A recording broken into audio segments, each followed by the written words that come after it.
우리나라에서 영업 중인 호텔 중 가장 오래된 곳은 소공동에 있는 웨스틴 조선호텔 서울입니다. 호텔이 있는 자리는 대한제국 황구단이 있던 곳이고 그전에는 소공동이라는 지명의 유래가 된 조선 왕실 별궁이 있었지요. 조선 초기 이곳에는 태종의 둘째 딸 경정공주 부부가 사는 별궁이 있었습니다. 작은 공주댁이 있다고 해서 사람들은 이곳을 작은 공주골이라고 불렀고 이것을 한자로 적은 게 소공동입니다. 선조 임금은 셋째 아들인 의왕군을 위해 이곳에 다시 궁을 크게 지었는데 임진왜란 때 명나라 장수 이여송이 이곳에 머물렀고 선조가 이여송을 만나기 위해 자주 찾아오면서 남별궁으로 불렸다고 합니다. 남별궁은 중국 사신을 접견하는 곳으로 사용됐는데 1882년 이모군란 때 청나라 군대를 이끌고 온 우창칭도 이곳에 머물렀습니다. 조선이 개항하고 외국 공사관들이 설치되기 시작했을 때 청나라는 남별궁 근처에 공사관을 지었고 그 주변으로 중국인들이 자리 잡기 시작하면서 소공동 일대 차이나타운이 형성되기 시작했지요.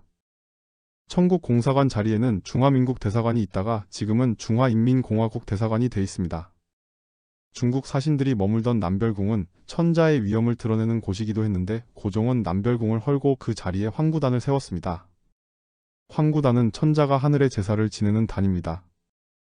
1897년 10월 고종은 황구단에서 대한제국을 선포하고 황제 즉위식을 치렀습니다.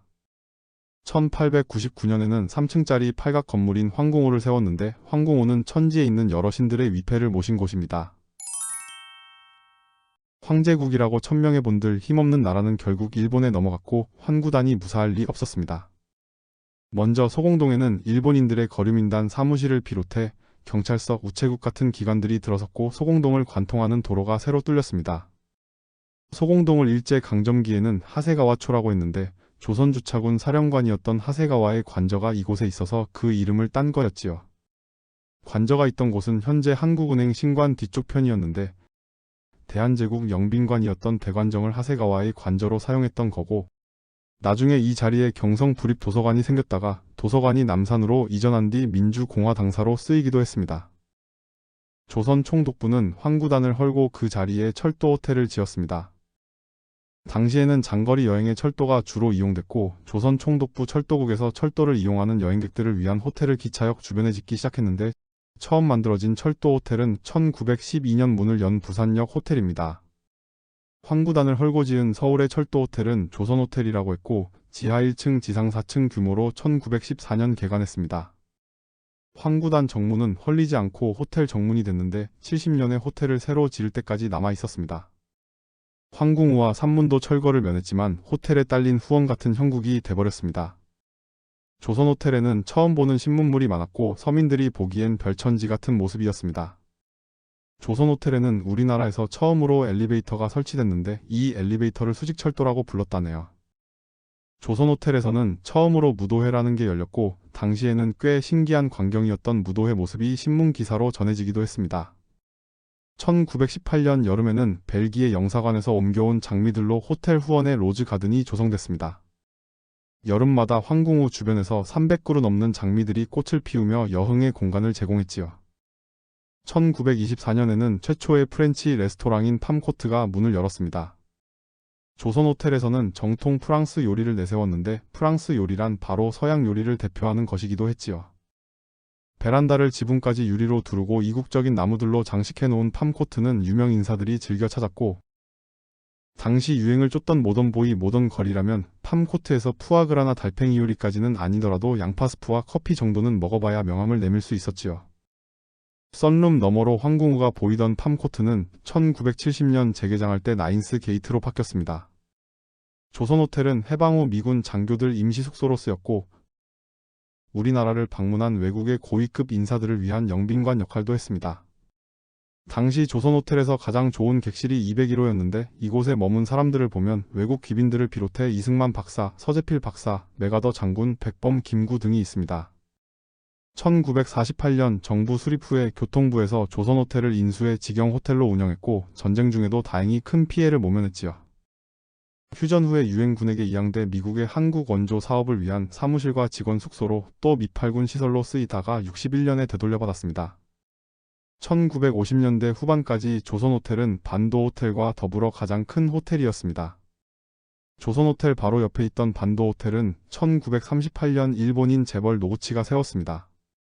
노구치는 수풍발전소와 흥남비료 공장을 세운 사업가로 조선반도의 사업왕이라는 별명을 얻을 정도였는데 허름한 차림으로 조선호텔에 갔다가 도어맨에게 문전박대를 당하자 화가 나서 조선호텔 바로 옆에 8층짜리 호텔을 세웠다는 이야기가 전합니다. 반도호텔은 해방 후 미군정 사무실과 숙소로 쓰이다가 우리 정부에서 미국 측에 기증했는데 전쟁 후에 다시 사들여 대대적으로 수리한 후 외국인 전용 호텔로 운영됐습니다. 63년부터 국제관광공사에서 운영했지만 운영에 어려움을 겪다가 74년 롯데그룹에 매각됐고 그 자리에 롯데호텔이 건립됐습니다. 조선호텔도 63년부터 국제관광공사에서 운영했는데 오래된 호텔이다 보니 개보수 비용이 많이 들고 운영에 어려움이 컸습니다. 조선호텔은 반도호텔과 달리 매각이 아닌 재건축하기로 결정됐고 관광공사가 아메리칸 에어라인과 합작투자 계약을 체결했지요. 4층짜리 옛 조선호텔 건물이 67년 9월에 철거됐고 3년 뒤 그 자리에 현재의 조선호텔 건물로 다시 문을 열었습니다. 호텔을 새로 개장한 후에도 옛 황구단의 흔적인 황궁우와 석조문은 그대로 남았지만 주변 건물들과 호텔이 높은 건물이어서 더욱 그런 것 같은데 황궁우가 호텔 후원의 팔각정 같은 모습입니다. 옛 황구단 정문이었던 기와지붕 정문은 재개장 이후 보이지 않았는데 이 정문은 한동안 행방이 묘연했었지요. 그러다가 2007년에 우이동에 있는 그린파크 호텔 재개발 과정에서 이 호텔 정문이 옛 황구단 정문이란 사실이 밝혀졌고 정확한 위치는 아니지만 서울광장 건너편으로 원래 자리 가까운 곳으로 옮겨졌습니다. 조선호텔은 관광공사 영리사업체 민영화 방침에 따라 74년에 민간에 매각됐고 81년에 웨스틴 조선호텔로 이름을 바꿨지요. 외국 투자자와 국내 투자자가 몇 차례 바뀌다가 현재는 신세계가 모든 지분을 소유하고 있습니다. 황궁우 옆에는 돌로 만든 북 3개가 있는데 황구단과 관련된 건 아니고 이곳이 원래 위치도 아닙니다. 1902년에 송성 건이소라는 단체에서 고종즉위 40년을 기념해서 만든 석고인데 여기에 고종의 공덕을 새기려 했지만 제왕의 업적은 책을 통해서만 전하는 것이라고 해서 글씨를 새기지는 않았다네요. 황구단 옆 별개의 공간에 보호각을 만들고 석고를 안치했는데 지금처럼 석고가 서 있는 게 아니라 눕혀져 있었습니다. 석고단 자리에 조선 총독부 도서관을 신축 이전할 때 석고를 황궁우 옆으로 옮기면서 세운 거지요.